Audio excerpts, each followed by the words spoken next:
Breaking news చూస్తున్నాం. భారత్పై America మరియు పాక్ రెండు కుట్రలు చేస్తున్నాయి. ట్రంప్తో వైట్ హౌస్లో పాక్ పీఎం షహబాజ్ షరీఫ్ భేటీ అయ్యాడు. అలాగే ఇండియా పాక్ మధ్య ఏవైతే సిట్యుయేషన్ ఉద్రిక్తతలు నెలకొన్నాయో వాటి సమయంలో ఇప్పుడు ఈ భేటీ, ఈ చర్చ చాలా ఇంపార్టెంట్ అయిపోయింది. సమావేశంలో షరీఫ్ వెంట పాక్ ఆర్మీ చీఫ్ ఆసిమ్ మునీర్ కూడా ఉన్నారు. ట్రంప్ అలాగే షరీఫ్ సమావేశానికి మీడియాకి నో ఎంట్రీ ఇచ్చారు. మీడియాని అలౌ చేయలేదు. ఏ అంశంపై చర్చించారో బయటకు చెప్పని వైనం ప్రస్తుతానికైతే అంతర్గత సమావేశం అంటూ చెప్పుకొచ్చారు. వైట్ హౌస్ నుంచి ఒక స్టేట్మెంట్ వచ్చింది. సో ట్రంప్ కోసం గంట సేపు వెయిట్ చేశాడు షహబాజ్ షరీఫ్. సో మొత్తానికైతే మనం చూసాం ఆల్రెడీ. ఈ మీటింగ్కి కొద్ది క్షణాల ముందే ట్రంప్ ట్రూత్ సోషల్ మీడియా మాధ్యమంలో ఫార్మాస్యూటికల్ కంపెనీస్కి 100% టారిఫ్లను విధించాడు. మనం ఆల్రెడీ మాట్లాడుకున్నాం పొద్దున్నే. అమెరికాకి ఇండియా నుంచి దాదాపు 31% అమెరికాకి ఎక్స్పోర్ట్స్ అవుతాయి. ఎక్కువ శాతం ఫార్మాకి సంబంధించిన ఎక్స్పోర్ట్స్ అన్నిట్లో 30% అమెరికాకి ఎక్స్పోర్ట్ అవుతాయి. దాంట్లోంచి జెనరిక్స్ 45%. జెనరిక్స్ అంటే చిన్న చిన్న మందులు, అంటే మనం దగ్గు జలుబు వస్తే వేసుకునే కోల్డ్ కావచ్చు, పారాసెటమాల్స్ కావచ్చు, ఇలాంటి చిన్న చిన్న మందులు కూడా జెనరిక్స్ని కన్సిడర్ చేస్తారు. ఇవి ఎక్కువ మోతాదులో మనం అమెరికాకు పంపిస్తాం. వీటన్నిటిపైన ఇటు పాకిస్తాన్తోని మీటింగ్ అవుతున్న సమయంలోనే, అంటే మీటింగ్ అయిన కొద్ది క్షణాల్లోనే ఇలాంటి ఒక స్టేట్మెంట్. అంటే ఆసిమ్ మునీర్ అలాగే షహబాజ్ షరీఫ్ అలాగే ట్రంప్, పాకిస్తాన్ అమెరికా ఇద్దరు కలిసి మరి ఇండియాని తొక్కేద్దామని ప్లాన్ చేస్తున్నారా? నేను టారిఫ్స్ వేసుకుంటూ వస్తానని చెప్పి ట్రంప్ ఏమైనా చెప్పాడా? పాకిస్తాన్ నుంచి నువ్వు టెర్రరిస్ట్ సంస్థల్ని మళ్ళీ నిర్మించు, టెర్రరిస్ట్ సంస్థల్ని మళ్ళీ ముందుకు తీసుకెళ్లే ప్రయత్నం చెయ్యి అని చెప్పేసి అలాంటి స్టేట్మెంట్స్ ఏమైనా చేశారా? మొత్తానికి ఈ మీటింగ్కి చాలా ఇంపార్టెన్స్ ఉంది. ఎందుకు అని అంటారా? 1990 లాస్ట్ టైం పాకిస్తాన్కి సంబంధించిన ప్రైమ్ మినిస్టర్ని ఎప్పుడు కలిశారు అని అంటే 2019లో అప్పుడు పాకిస్తాన్కి సంబంధించిన ప్రధానమంత్రి ఇమ్రాన్ ఖాన్ని మాత్రం 2019లో కలిశారు. దాని తర్వాత ఇప్పుడు దానికి ముందు నవాజ్ షరీఫ్ని 2015లో కలిశారు. దాని తర్వాత ఇప్పుడు ఆసిమ్ మునీర్ అలాగే షహబాజ్ షరీఫ్ వీళ్ళిద్దరిని పిలిచి మీడియాని అలౌ చేయకుండా ఈ మీటింగ్కి అంతగా ఏం డిస్కస్ చేసి ఉంటారు?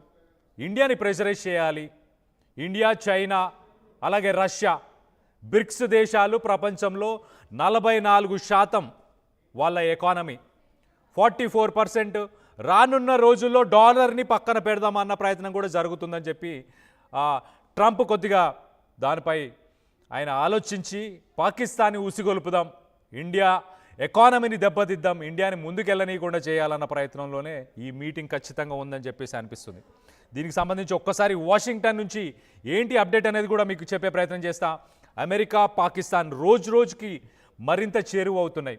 మొన్న మధ్య పాక్ ఆర్మీ చీఫ్ ఆసిమ్ మునీర్ అగ్రరాజ్యం పర్యటించిన సంగతి అందరికీ తెలిసిందే. దాని తర్వాత ఇప్పుడు తాజాగా ప్రధాని షహబాజ్ షరీఫ్, దాంతోపాటు ఆసిమ్ మునీర్ ఇద్దరూ కలిసి మరి అధ్యక్షుడు డొనాల్డ్ ట్రంప్ని కలవాల్సిన అవసరం ఏముంది? అర్జెంటుగా ఈ మధ్యకాలంలోనే 2-3 మీటింగ్లు అయిన తర్వాత మరొక మీటింగ్కి వెళ్ళే ప్రయత్నం చేస్తున్నారు.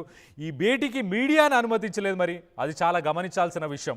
సరే, అమెరికా ఏమంటుంది? ఆ సమయంలో ట్రంప్ మీడియాతో మాట్లాడుతూ ఏం చెప్పుకొచ్చాడంటే, పాకిస్తాన్ అధ్యక్షుడు చాలా మంచివాడు, ఆయన గొప్ప నేత, గొప్ప వ్యక్తి అని ప్రశంసించాడు. దీని తర్వాత ఈ స్టేట్మెంట్స్ అన్నీ మీడియాకి ఇచ్చిన తర్వాత వెళ్ళి షహబాజ్ షరీఫ్తోని ఆయన ఒక మీటింగ్లో కూర్చుని, దాని తర్వాత అమెరికాకు సంబంధించిన విదేశాంగ మంత్రి మార్క్ రూబియో కూడా ఈ మీటింగ్లో ఉన్నాడు. అటు ఫారెన్ మినిస్టర్ ఉన్నారు, ఇటు పాకిస్తాన్ ఆర్మీ చీఫ్ ఉన్నాడు, అలాగే ప్రైమ్ మినిస్టర్ ఉన్నాడు, అలాగే ట్రంప్. వీళ్ళు నలుగురు కూర్చొని ఏం మాట్లాడుకొని ఉంటారు? రానున్న రోజుల్లో ఇండియాని ఎలా ఇబ్బంది పడదాం, డాలర్ని ముందుకు తీసుకెళ్లడానికి పాకిస్తాన్ ఎలా హెల్ప్ చేస్తుంది, టెర్రరిస్ట్ ఆర్గనైజేషన్స్ని ముందుకు తీసుకెళ్లడానికి పాకిస్తాన్ ఎలా హెల్ప్ చేస్తుంది, అమెరికా ఇండియాని ఎలా ఇబ్బంది పెట్టాలి. మోదీ ఇప్పటికీ మనకు ట్రేడ్కి సంబంధించిన చర్చలు ఇప్పటికీ ఒక కొలిక్కి రాలేదు. మనం చూస్తే కనుక ఆ కొలిక్కి రాకుండా ఉండడానికి ఉన్న కారణాలని విశ్లేషిస్తూ ఎలా మనపై సుంకాలు వేస్తూ ప్రెషరైజ్ చేయాలి.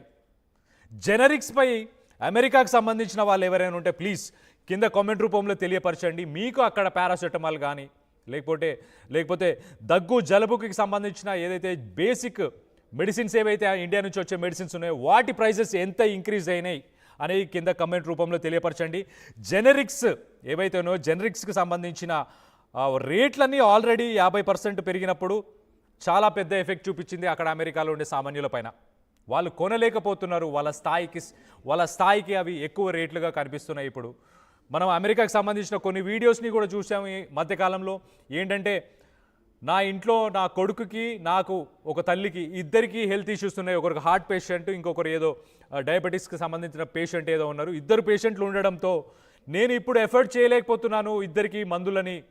ఓన్లీ నా కొడుకుకి హార్ట్ పేషెంట్ కాబట్టి నా కొడుకుకి మాత్రమే ఇప్పుడు మందుల్ని ఎఫర్ట్ చేయగలుగుతున్నాను అని చెప్పేసి అమెరికాకి సంబంధించిన ఒక తల్లి కూతురికి సంబంధించి ఒక వీడియో వైరల్ అయింది అక్కడ సోషల్ మీడియాలో.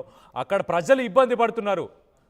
ఆయన వేసే సుంకాలతోని అమెరికా ప్రజలే చాలా ఇబ్బంది పడుతున్నారు. ఇప్పుడు ఫార్మాసిటికల్స్ మీద పడ్డారు.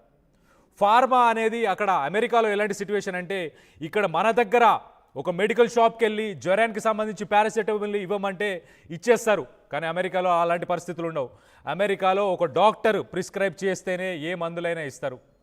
ఓవర్ ద కౌంటర్, ఓటీసీ అంటారు కదా, ఓవర్ ద కౌంటర్ అనే మెడిసిన్స్ ఏవైతే మనకి ఇక్కడ కౌంటర్ మీద ఇస్తారో అలాంటి మెడిసిన్స్ అక్కడ ఉండవు. అక్కడ ఎవరు ఇవ్వరు అలాంటివి.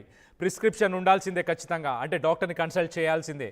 అంటే డాక్టర్ని కన్సల్ట్ చేయాలి అంటే ఇక్కడ చాలా డబ్బుతో కూడిన పని. అక్కడ ఇన్సూరెన్స్ ఉంటే తప్పించి సర్జరీలు కానీ, కన్సల్టేషన్స్ కానీ, డయాగ్నోసిస్ కానీ, టెస్టులు చేయించుకోవడం కానీ చాలా ఖర్చుతో కూడిన పని. సో ఇన్సూరెన్స్ లేని వాళ్ళందరూ ఇప్పుడు ఈ మెడిసిన్స్ కొనడానికి ఇబ్బంది పడుతున్నారు.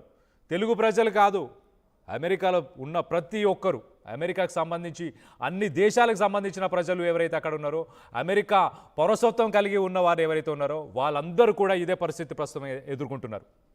ఒక పిచ్చోడి చేతిలో రాయి అన్నట్టు ఉంది. ట్రంప్కి మేము ఈ పట్టాన్ని కట్టి మేము అలాంటి పరిస్థితులను ఎదుర్కొంటున్నాం అని చెప్పేసి చాలామంది సోషల్ మీడియా మాధ్యమంలో అండ్ మరియు చాలా చోట్ల కూడా నిరసనలను కూడా తెలియపరుస్తున్నారు. అలాంటి ఒకటి సిట్యువేషన్ ప్రస్తుతానికైతే అమెరికాలో నెలకొంది. అమెరికాలో ట్రంప్ చేస్తున్న పనుల వల్ల అక్కడ ప్రజలే ఇబ్బంది పడుతున్నారు. ఇటు పాకిస్తాన్ని ఉసిగొల్పి ఇండియాని ఎదగనీయకుండా చేద్దామని, ఆల్రెడీ 4th లార్జెస్ట్ ఎకానమీ, అది 3rd